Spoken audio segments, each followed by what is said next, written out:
Hello guys, happy Christmas. It's Rorschach here. Do you remember the good old days when Alan Moore used to care? Do you remember V for Vendetta, Batman, Killing Joke, From Hell, Swamp Thing, Watchmen, the book that I've taken my name from, Rorschach?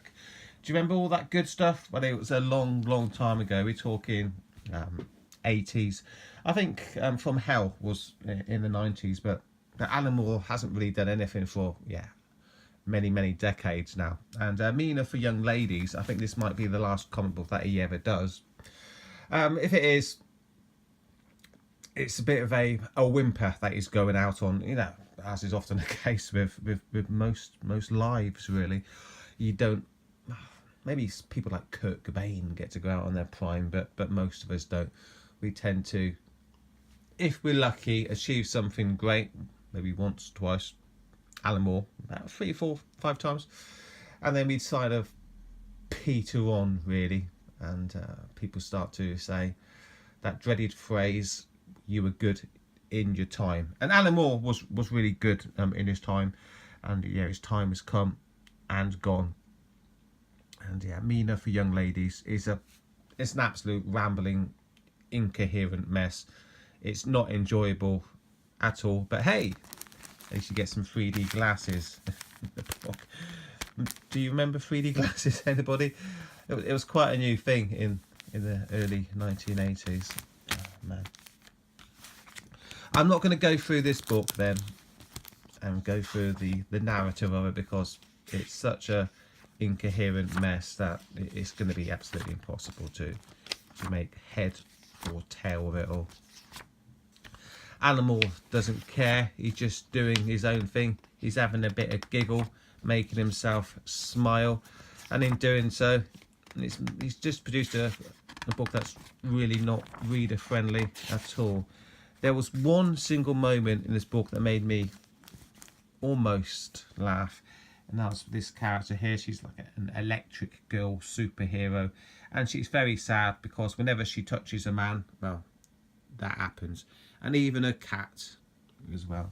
But apart from that, this just came across as a drunken, babbling, incoherent mess. So what I'll do is I'll go to the front and the end of the book and read out some of the dialogue there, and I'll flick through some of the pages so you can see some of the artwork. But I'm not going to recommend the book. If you want to get a good Alan Moore book, you know the books to get. My favourite Alan Moore book, let me think, what would it be? Yeah, maybe Watchmen, or but probably Killing Joke. That's probably his best. This is nowhere near that level. Okay, so we begin then with a bit of history about a lady called Marie Duval. She, to me, came across as a total degenerate. Alan Moore and it's Kevin O'Neill, the artist of the book, are big fans of her, and in telling her life story, when was she around? 1884. They pretty much revealed themselves as being old misogynists, and they're signalling how terrible it is for women to be in the comic book industry, and then saying, well, it's the fault of people like us. Let's see if I can give you a quick example of what I'm trying to say here. There we go. Evening all cartoon commissioners, Al and Kev here, and the way they talk of these run-on sentences, it's so pompous, so irritating. Al and Kev here were a third servant of your textly tripped temper, TT, which for some reason we've decided is an extinct British Girls Picture Weekly, this issue. This had us in a proper 2 and 8, trying to find the sole female creator in the annals of an industry traditionally dominated by lonely misogynists, until we tunnelled all the way back to the 19th century and unearthed the masterworks of the majestic Miss Marie Duval. Nobody talks like this in the UK today.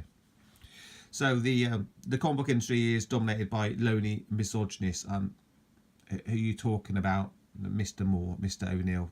You're talking about yourselves here, aren't you?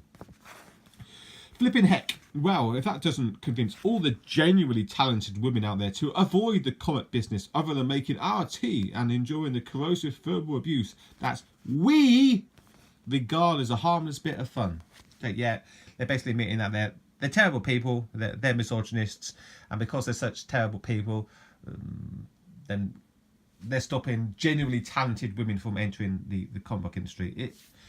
This betrays a level of being out of touch with us at what's actually happening in Marvel and DC and all those Antifa indies today, which are pretty much dominated by cat lady, female far left ideologues, and you can see them tweeting all day about Donald Trump, and I'm sure they're very happy that he's not going to get his wall. So this idea then that genuinely talented women can't get into the comic book industry because it's dominated by old misogynists. Maybe that was the case in the 1970s, 1980s. It's certainly not the case now. So they're just portraying how out of touch they are with the industry today. And yeah, I tell you what, guys, if you want to get two misogynists out of the comic book industry, retire. That'll be at least two less bigoted old men who are there to stand in the way of talented young women. Because after reading this comic book, I do get the impression that you don't really want to be in the comic book industry. So yeah, leave it so it can be entirely dominated by all these talented young females out there.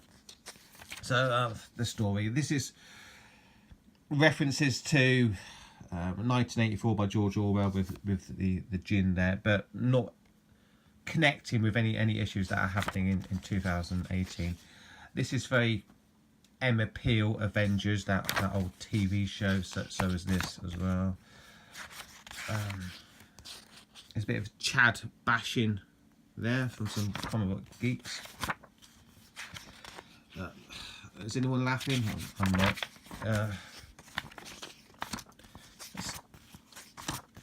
This is the 3D part, I guess. I'm not sticking these uncomfortable glasses on to read this incoherent, rambly mess. Check out this dialogue.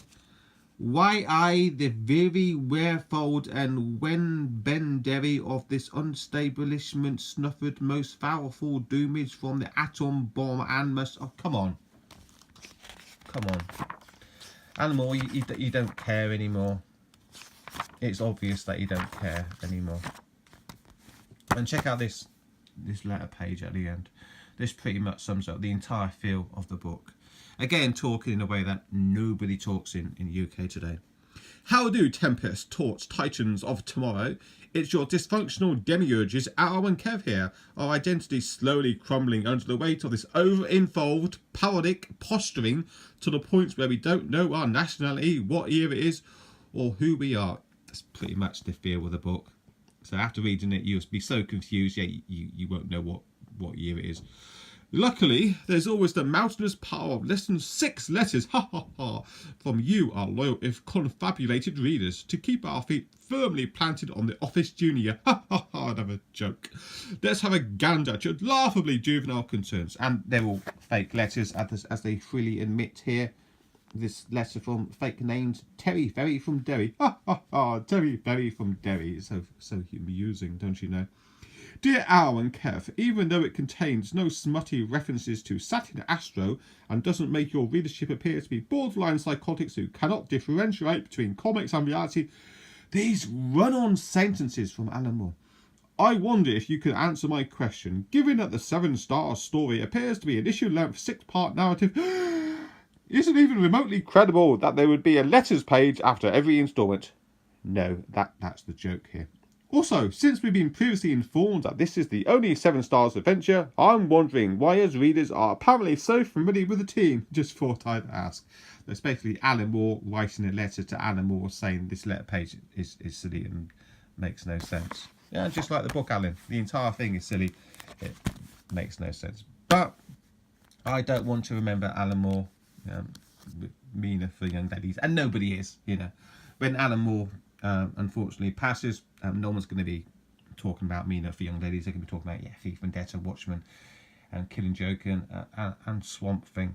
So it's unfortunate that Alan Moore is going out like this, but he chose it to be this way. He chose not to care. He chose to put out this rambling mess of a comic book.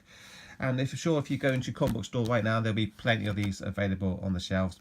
But I would not suggest that you buy it. Yeah, go back to the 1980s stuff. That's the best of Alan Moore. This is the worst. This is when he's an old man who just doesn't care anymore. So that's all I've got to say about Mina for young ladies. I just want to wish everybody watching this video a very Merry Christmas. Hope you're having a great time with your family.